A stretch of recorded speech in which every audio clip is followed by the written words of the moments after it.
Não dá pra gente querer jogar um jogo com regra diferente, velho. Você precisa virar a casa. Se você quiser enriquecer, se você quiser ganhar mais dinheiro, você traz as probabilidades ao seu favor.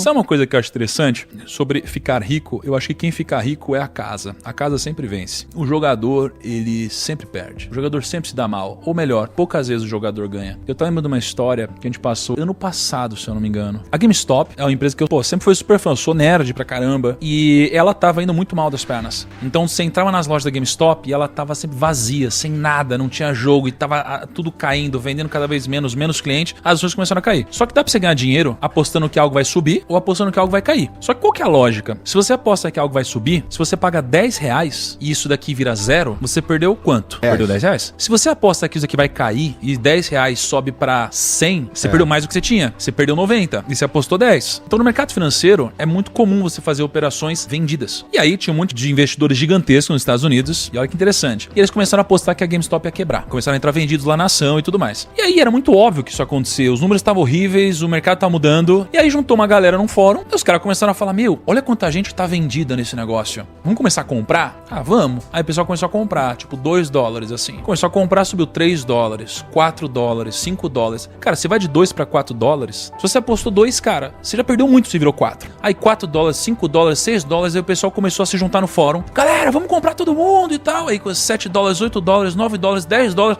$20. Cara, e os fundos tinham entrado vendido lá $2, $3, assim. E de repente já tinha multiplicado isso aqui por 10. Cara, aí começou a entrar uma loucura. E aí o pessoal começou a bater no peito, ficar muito corajoso. E aí começou, pô, cara, a gente que é o hedge fund agora, a gente que é o fundo no mercado, a gente que é Wall Street e tal. E aí começou a trazer muita gente, porque começou a ficar muito famoso isso. Aí todo mundo começou a comprar $20, $30, $40, $60, não sei o que lá, $100. Cara, tipo, tava $2. Os caras que estavam vendidos, estavam já preocupados, porque, cara, eles iam quebrar. E aí começou a noticiar, saiu no noticiário, notícias. Cara, os hedge funds, que são os fundos que cuidam dessa grana, os fundos de pensão, estão muito vendidos e já subiu de $2 para $100, eles vão quebrar. Aí começou $110 e não sei o que lá. Aí um grande empreendedor comprou ações de GameStop lá, tinha comprado quase 10% das ações. Aí começaram, cara, esse cara comprou as ações, vai subir mais. $120, $130, $150. Os caras tinham vendido a $2, $3, os caras estavam desesperados. Aí começou a virar grande mídia, cara. Aí veio televisão, aí veio jornal. Perto de $200, o Elon Musk postou GameStonk, alguma coisa assim. E aí, cara, começou a subir mais. $200, $250, $300, $350, Porra, chegou $400. Aí, cara, $500. Cara, mais de $500. Cara, tava $2. Se eu não me engano, chegou a bater $1 em um momento. De $1 para $500 quase. Ou seja, tinha fundo que tava vendido desde lá de baixo. O fundo tava quebrando aqui. E aí começou a sair notícia. Os fundos vão quebrar. Se os fundos quebrarem, eles estão alavancados. Vai quebrar tudo efeito em cascata. O mercado inteiro vai quebrar. Aí o que aconteceu? No outro dia foi todo... E nisso, cara, a galera se animando, chamando os amigos pra comprar. E todo mundo ganhando dinheiro, ficando rico pra caramba. Todas aquelas caras que nem sabiam o que estavam fazendo, estavam todo mundo ficando rico. Aí eles acordaram um belo dia, entraram na corretora e não tinha o botão comprar, cara. Só tinha o botão vender. Você imagina você entrar hoje na sua corretora e só ter o botão vender. Você fala, quê? Não tem botão comprar? E aí começou um pânico. Caraca, o que tá acontecendo? O que estão fazendo com a gente? A corretora tá nos enganando e tal. Aí as ações caíram pra, tipo, $100, assim. 80%, talvez, 70%. E aí nisso, cara, um monte de gente tinha comprado lá, cara, a $500 e tudo mais, e perdeu grana. E os fundos que estavam vendidos desde $2, $3...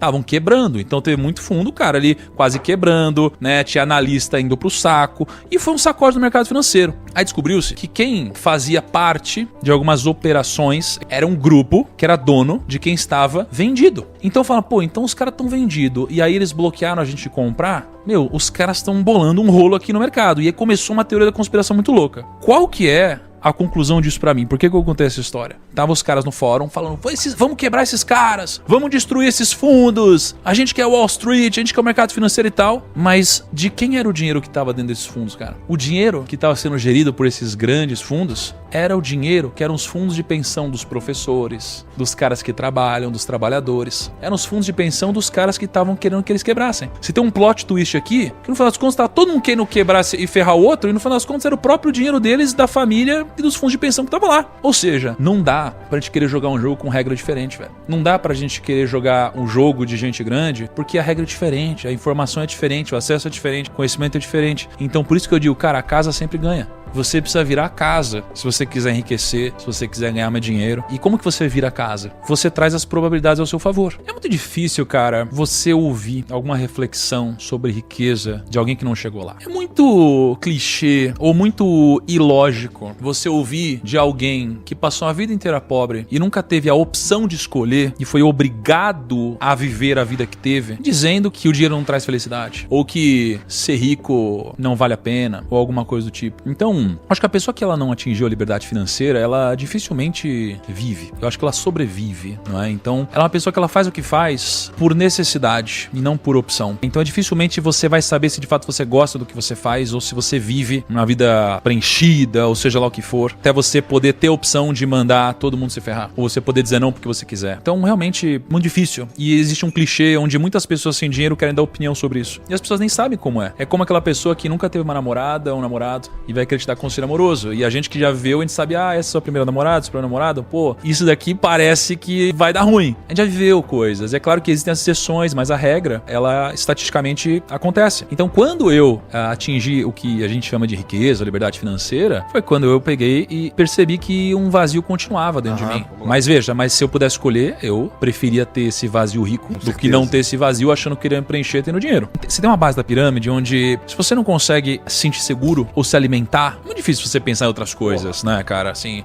propósito, etc e tal. Numa hora que você já sente segurança, você consegue se alimentar, você tem uma casa pra dormir, etc, cara, você começa a pensar em outras coisas. Então, muitas vezes, você começa a pensar em você. Você fala, caraca, eu quero ficar rico. Por quê? Porque você acha que tem que provar alguma coisa, geralmente, pros outros. Você vive numa sociedade, né? Então, a gente se mede o tempo todo. A gente se compara o tempo todo. No momento que isso acontece e você percebe que agora você não deve mais nada pra ninguém, você fala, cara, e agora? Agora eu já tenho isso, eu tenho a segurança, tá? Qual que é o próximo passo? Então, você chegou onde você queria. E, às vezes, você sente dificuldade em descobrir qual é o próximo objetivo. E por isso que, às vezes, esse papo, ele parece não fazer sentido pra aquelas pessoas que ainda estão querendo chegar lá. Mas o que eu posso dizer é que quando você chega lá, financeiramente, né? Você vai começar a se questionar o que é esse negócio que você tá sentindo aí dentro. E aí você vai criar várias hipóteses do que é isso. Por exemplo, eu tenho muitos amigos bilionários e que depois de ficar bilionário, eles buscaram a fama. Porque o que eles acharam que ia preencher a vida deles depois do dinheiro em excesso seria a fama e o poder. E a gente começa a buscar isso muitas vezes. Então aí você vê um movimento de bilionários querendo ficar muito famosos. Mas por que eles não precisariam ficar muito famosos? E não é pelo impacto que eles querem gerar. Muitas vezes é um discurso vazio, dizer que é pelo propósito que você quer que seja ampliado, e geralmente não é. E aí você chega lá, você ficou famoso, você tem dinheiro, todo mundo te respeita, e agora? Então, cara, eu acho que você sempre vai procurando qual é o próximo passo. E a única coisa que me fez sentir completo de verdade, não é que eu não tivesse próximos passos mais completo, né? Foi Deus, de fato, né? Então, nada me preencheu mais do que isso. E eu acho que nada, aparentemente, vai preencher alguém tanto quanto então tu procurou isso, entendeu? por um tempo, né? Porque você tá falando que tudo isso, toda essa transformação na tua vida é recente, tem uns 2 anos, né? Mas eu não sabia que eu tava procurando isso. Eu sempre tive procurando alguma coisa na minha vida, mas eu nunca poderia acreditar que era isso que eu tava buscando. Eu achei que tava buscando outra coisa. Eu achei que tava buscando aceitação, dinheiro, fama, riqueza, etc.